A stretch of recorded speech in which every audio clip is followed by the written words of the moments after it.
महादेव जी कहते पार्वती, हिमालय पर्वत में एक बड़ी पवित्र गुफा थी। उसके समीप ही सुंदर गंगा जी बहती थी। वह परम पवित्र और सुंदर स्थान को देखकर नारद जी के मन में बड़ा सुहावना लगा।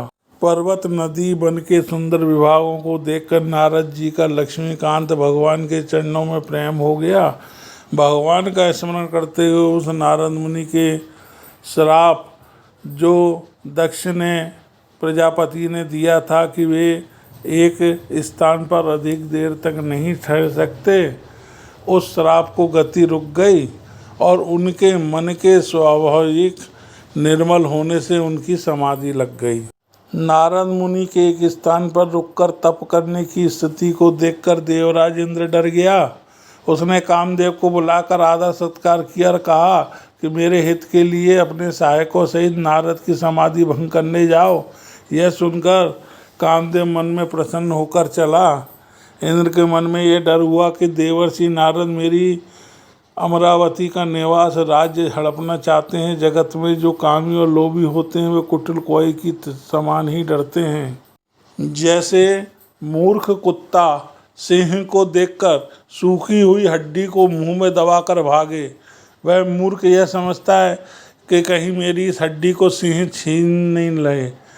वैसे ही इंद्र को नारद जी से भय लगा कि कहीं वे मेरा राज्य छीन न लें। लाज नहीं आई। जब कामदेव उस आश्रम में गया तब उसकी माया से वहाँ वसंत ऋतु को उत्पन्न किया। रंग बिरंगे फूल खिल गए, भौरे गुंजार करने लगे, कोयलें कूकने लगी।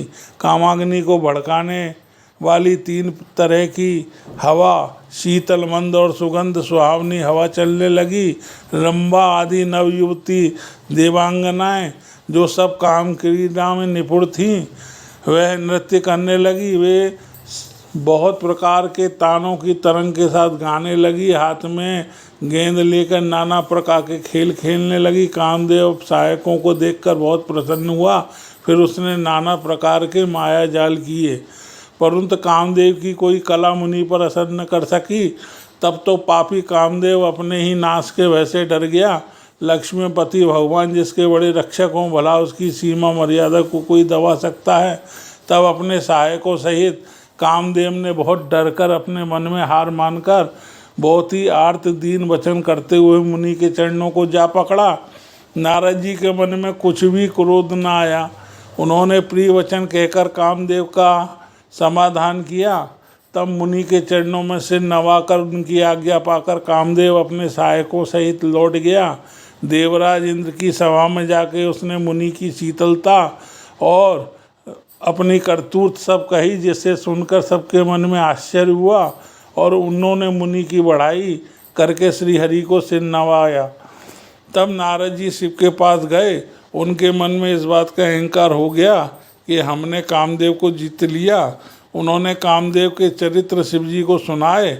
महादेव जी ने तब नारद जी को अत्यंत प्रिय जानकर शिक्षा दी। हे मुनि, मैं तुमसे बार बार विनीत करता हूँ, जिस तरह यह कथा तुमने मुझे सुनाई, इस तरह भगवान श्री हरि को मत सुनाना। चर्चा भी चले तब भी इसको छिपा जाना। यद्यपि शिव जी ने यह हित की शिक्षा दी थी, पर नारद जी को यह अच्छी न लगी। हे भरद्वाज, अब तमाशा कौतुक सुनो। हरि की इच्छा बड़ी बलवान है। श्री रामचंद्र जी जो करना चाहते हैं वही होता है। ऐसा कोई नहीं जो उनके विरुद्ध कर सके। श्री शिव जी के वचन नारद जी के मन में अच्छे नहीं लगे। तब वे वहाँ से ब्रह्मलोक को चल दिए। एक बार गान विद्या में निपुण मुनि नाथ नारद जी हाथ में सुंदर वीणा लिए हुए हरि गुण गाते हुए क्षीर सागर को गए। वहाँ वेदों के मस्तक स्वरूप लक्ष्मी निवास भगवान नारायण रहते हैं। भगवान उठकर बड़े आनंद से उनसे मिले और नारद जी के साथ आसन पर बैठ गए।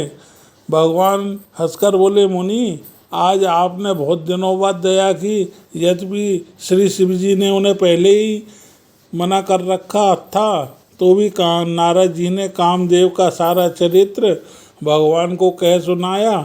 श्री रघुनाथ जी की माया बड़ी ही प्रबल है। जगत में ऐसा कौन जन्मा है जिसे वह मोहित न कर दें। भगवान कोमल वचन बोले, हे मुनिराज, आपका स्मरण करने से दूसरों के मोह, काम, मद और अभिमान मिट जाते हैं। फिर आपके लिए तो कहना ही क्या है। हे मुनि, मोह तो उनके मन में होता है जिनके हृदय में ज्ञान वैराग्य नहीं है। आप तो ब्रह्मचर्य व्रत में तत्पर और बड़े धीर बुद्धि हैं, भला कहीं आपको भी कामदेव सता सकता है। नारद जी ने अभिमान के साथ कहा, भगवान, यह सब आपकी कृपा है। करुणा निधान भगवान ने मन में विचार देखा कि इनके मन में गर्भ के भारी वृक्ष का अंकुर पैदा हो गया है। इसे तुरंत उखाड़ फेंकना चाहिए, ये इसी में सेवकों का हित है। मैं अवश्य ऐसा उपाय करूं जिससे मुनि का कल्याण हो। तब नारद जी भगवान के चरणों में सिर नवाकर चले। उनके हृदय में अभिमान और बढ़ गया। तब लक्ष्मीपति भगवान ने अपनी माया को प्रेरित किया। भगवान की माया ने रास्ते में 100 योजन 400 कोस का एक नगर रच दिया। उस नगर में भांति भांति की रचनाएं भगवान विष्णु के वैकुंठ से भी अधिक सुंदर थी। इस नगर में सुंदर नर नारी बसते थे, मानो बहुत से कामदेव और रति मनुष्य शरीर धारण किए हों। इस नगर में शीलनिधि नाम का राजा रहता था, जिसके यहाँ असंख्य घोड़े, हाथी और सेना की टुकड़ियाँ थीं। उसका वैभव विलास 100 इंद्रों के से भी अधिक था। यह रूप, तेज, बल और नीति का घर था। उसकी विश्वमोहिनी नाम की ऐसी रूपवती कन्या थी जिसके रूप को देखकर लक्ष्मी जी भी मोहित हो जाएं। वह सब गुणों की खान भगवान की माया थी। उसकी शोभा का वर्णन कैसे किया जा सकता है। वह राजकुमारी स्वयंवर करना चाहती थी, इसके लिए वहाँ अगणित राजा आए हुए थे। मुनि नारद जी भी उस नगर में गए। नगरवासियों से उन्होंने सब हाल पूछा। सब समाचार सुनकर वे राजा के महल में आए। राजा ने पूजा करके मुनि को आसन में बैठाया। फिर वे राजकुमारी को लाकर नारद जी को दिखलाया। पूछा कि हे नाथ, आप अपने हृदय में विचार करके सब गुण दोष कहिए। उसके रूप को देखकर मुनि वैराग्य भूल गए। बड़ी देर तक उसकी ओर देखते ही रह गए। उसके लक्षण देखकर मुनि अपने आप को ही भूल गए। हृदय में हर्षित हुए, पर प्रकट रूप में उन लक्षणों को नहीं कहा। लक्षणों को सोचकर वे मन में कहने लगे, जो इसे ब्याएगा वह अमर हो जाएगा और रणभूमि में कोई उसे जीत न सकेगा। यह शीलनिधि की कन्या जिसको वरण करेगी, सब चराचर जीव उसकी सेवा करेंगे। सब लक्षणों को विचार कर मुनि ने अपने हृदय में रख लिया। राजा से कुछ अपनी ओर से बनाकर कह दिया। राजा से लड़की के सुलक्षण कहकर नारद जी चल दिए, पर उनके मन में यह चिंता थी कि मैं जाकर सोच विचार कर क्या उपाय करूं जिससे यह कन्या मुझे ही वरे। इस समय जब तब से जो कुछ हो नहीं सकता, हे विधाता, मुझे यह कन्या किस प्रकार मिलेगी। नारद जी सोचने लगे कि इस समय तो बड़ी भारी शोभा और विशाल सुंदर रूप चाहिए, जिसे देखकर राजकुमारी मुझ पर रीझ जाए और जयमाला वरमाला मेरे गले में डाल दे। एक काम करूं, श्री हरि जी से भगवान से सुंदरता मांग लेता हूं, पर उनके पास जाने में तो बहुत देर हो जाएगी। किंतु श्री हरि के समान मेरा हित भी कोई नहीं है, इसलिए इस समय वे ही मेरे सहायक हों। उस समय नारद जी ने भगवान की बहुत प्रकार से विनती की। तब लीला में भगवान वहाँ प्रकट हो गए और स्वामी को देखकर नारद जी के नेत्र शीतल हो गए और वे मन में बड़े हर्षित हुए कि अब तो काम बन जाएगा। नारद जी ने बहुत आर्त और दीन होकर सब कथा कह सुनाई और प्रार्थना की, कृपा कीजिए, कृपा करके मेरे सहायक बनिए। हे प्रभु, आप अपना रूप मुझको दे दीजिए। किसी प्रकार मैं इस राजकन्या को पाना चाहता हूँ। हे नाथ, जिस प्रकार मेरा हित हो आप वही शीघ्र कीजिए। मैं आपका दास हूँ।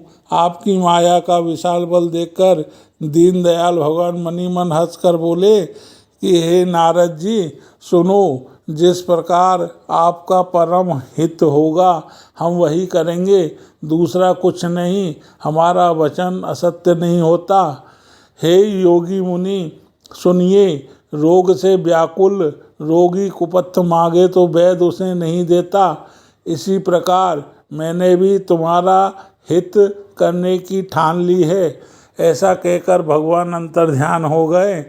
भगवान की माया से वशीभूत हुए मुनि ऐसे मूढ़ हो गए कि वे भगवान की अगूढ़ स्पष्ट वाणी को भी न समझ सके। और ऋषि राज नारद जी तुरंत वहाँ चले गए जहाँ स्वयंवर की भूमि बनाई गई थी। राजा लोग खूब सज धज कर समाज सहित आसन में बैठे थे। मुनि नारद जी मनी मन प्रसन्न हो रहे थे कि मेरा रूप बड़ा सुंदर है, मुझे छोड़कर तो कन्या भूलकर भी किसी दूसरे का वर्ण न करेगी। कृपा निधि भगवान ने मुनि के कल्याण के लिए उसे ऐसा कुरूप बना दिया कि जिसका वर्णन नहीं हो सकता, पर यह चरित्र कोई जान नहीं सका। सबने उसे नारद ही जानकर प्रणाम किया। नारद जी अपने हृदय में रूप का बड़ा अभिमान लेकर जिस पंक्ति में बैठे थे, वे वहाँ दो शिवजी के गण भी बैठे हुए थे, लेकिन उन्होंने ब्राह्मण के वेश में होने के कारण उनकी चाल को कोई न जान सका। वे नारद जी को सुना सुना कर व्यंग वचन कहते थे। भगवान ने इनको अच्छी सुंदरता दी है, इनकी शोभा देख के राजकुमारी रीझ हो जाएगी और हरिवानर जानकर इन्हीं को खास तौर से भरेगी। नारद मुनि को मोह हो रहा था क्योंकि उनका मन दूसरे के हाथ माया में था। शिवजी के गण बहुत प्रसन्न होकर हंस रहे थे। यद्यपि मुनि उनकी अटपटी बातें सुन रहे थे, पर बुद्धि भ्रम में शनि होने के कारण वे उनकी बातें समझ नहीं पा रहे थे। उनकी बातों को वे अपनी प्रशंसा समझ रहे थे। इस विशेष चरित्र को किसी ने नहीं जाना, केवल राजकन्या ने नारद जी का वह रूप देखा। उनका बंदर सा मुंह और भयंकर शरीर देखते ही कन्या के हृदय में क्रोध उत्पन्न हो गया। तब वह राजकुमारी सखियों को साथ लेकर उस तरफ चली मानो राजहंसनी चल रही हो। वह अपने कमल जैसे हाथों में जयमाला लिए हुए सब राजाओं को देखती हुई घूमने लगी। राजकुमारी सभी राजाओं को देखती हुई घूमने लगी। जिस ओर नारद जी गर्भ रूप में फूले बैठे थे उस ओर उसने भूलकर भी नहीं ताका। नारद मुनि बार बार उचकते छटपटाते आगे आगे अपना चेहरा दिखाने की कोशिश करते। उनकी दशा देखकर शिवजी के गण मुस्कुराते। कृपालु भगवान भी राजा का शरीर धारण कर वहाँ जा पहुँचे। राजकुमारी ने हर्षित होकर उनके गले में जयमाला डाल दी। लक्ष्मी निवास भगवान दुल्हन को ले गए। सारी राजमंडली निराश हो गई। मोह के कारण मुनि की बुद्धि नष्ट हो गई, जिससे वे राजकुमारी को गई हुई देखकर बहुत ही विकल हो गए, मानो गांठ से छूटकर मणि गिर गई हो। अब शिवजी के गणों ने मुस्कुराकर कहा, जाकर दर्पण में अपना मुंह तो देखिए। ऐसा कहकर वे दोनों बहुत भयभीत होकर भागे। मुनि ने जल में झांककर अपना मुंह देखा। अपना रूप देखकर उनका क्रोध बहुत बढ़ गया। उन्होंने शिवजी के उन गणों को अत्यंत कठोर श्राप दे दिया, तुम दोनों कपटी और पापी जाकर राक्षस हो जाओ। तुमने हमारी हंसी की, इसका फल चखो। अब फिर किसी मुनि की हंसी न उड़ाना। मुनि ने फिर जल में देखा तो उन्हें अपना असली रूप प्राप्त हो गया। तब भी उन्हें संतोष नहीं हुआ। उनके होठ फड़क रहे थे, उनके मन में क्रोध भरा था। तुरंत ही वे भगवान कमलापति के पास चले। मन में सोचते जाते थे, जाकर या तो श्राप दूंगा या प्राण दे दूंगा। उन्होंने जगत में मेरी कैसी हंसी कराई। दैत्यों के शत्रु भगवान हरि उन्हें बीच रास्ते में ही मिल गए। साथ में लक्ष्मी जी और वही राजकुमारी थी। देवताओं के स्वामी भगवान ने मीठी वाणी में कहा, हे मुनि, व्याकुल की तरह कहाँ चले। ये शब्द सुनते ही नारद को बड़ा क्रोध आया। माया के वशीभूत होने के कारण मन में चेत नहीं रहा। मुनि ने कहा, तुम दूसरों की संपदा नहीं देख सकते, तुम्हारी ईर्ष्या और कपट बहुत है। समुद्र मथन समय तुमने शिव जी को बावला बना दिया और देवताओं को प्रेरित करके उन्हें विषपान कराया। असुरों को मदिरा और शिव जी को विष देकर तुमने स्वयं लक्ष्मी और सुंदर कौस्तुभ मणि ले ली। तुम बड़े धोखेबाज और मतलबी हो, सदा कपट का व्यवहार करते हो। तुम परम स्वतंत्र हो, सिर पर तो कोई है नहीं, इससे जब जो मन में भाता है स्वच्छंदता से वही करते हो। भले को बुरा, बुरे को भला कर देते हो। हृदय में हर्ष विषाद कुछ भी नहीं लाते, सबको ठग ठग कर परख गए हो, अत्यंत निडर हो गए हो। इसी से ठगने के काम में मन में सदा उत्साह रहता है। शुभ अशुभ कर्म तुम्हें बाधा नहीं देते। अब तक तुमने किसी ने ठीक नहीं किया था, अब तुमने अच्छे घर बैराग किया है।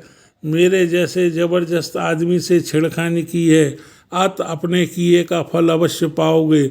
जिस शरीर को धारण करके तुमने मुझे ठगा है, तुम भी वही शरीर धारण करोगे। यह मेरा श्राप है। तुमने हमारा रूप बंदर का बना दिया था, इससे बंदर ही तुम्हारी सहायता करेंगे। मैं जिस स्त्री को चाहता था उससे मेरा वियोग कराकर तुमने मेरा बड़ा अहित किया है, इससे तुम भी स्त्री के वियोग में दुखी होगे। श्राप को सिर पर चढ़ाकर हृदय में हर्षित होते हुए प्रभु ने नारद जी से बहुत विनती की और कृपा निदान भगवान ने अपनी माया की प्रबलता खींच ली। जब भगवान ने अपनी माया को हटा लिया तब वहाँ न लक्ष्मी ही रह गई और न ही कोई राजकुमारी थी। तब मुनि ने अत्यंत भयभीत होकर श्री हरि के चरण पकड़ लिए और कहा, हे शरणागत दुखों को हरने वाले, मेरे रक्षा कीजिए। हे कृपालु, मेरा साप मिथ्या हो जाए। तब दीनों पर दया करने वाले भगवान ने कहा, यह सब मेरी ही इच्छा से हुआ है। मुनि ने कहा, मैंने आपको अनेक खोटे वचन कहे, मेरे पाप कैसे मिटेंगे। भगवान ने कहा, जाकर शंकर जी के सतनाम का जप करो, इससे हृदय में तुरंत शांति होगी। शिव जी के समान मुझे कोई प्रिय नहीं है, इस विश्वास को भूलकर भी न छोड़ना। हे मुनि, शिव जी जिस पर कृपा नहीं करते उसे मेरी भक्ति नहीं पाता। हृदय में ऐसा निश्चय करके जाकर पृथ्वी पर विचरो, अब मेरी माया तुम्हारे निकट न आएगी। इस प्रकार मुनि को समझा बुझाकर प्रभु अंतर्ध्यान हो गए और नारद जी भी श्री रामचंद्र जी के गुणों का गान करते हुए सत्यलोक को चले।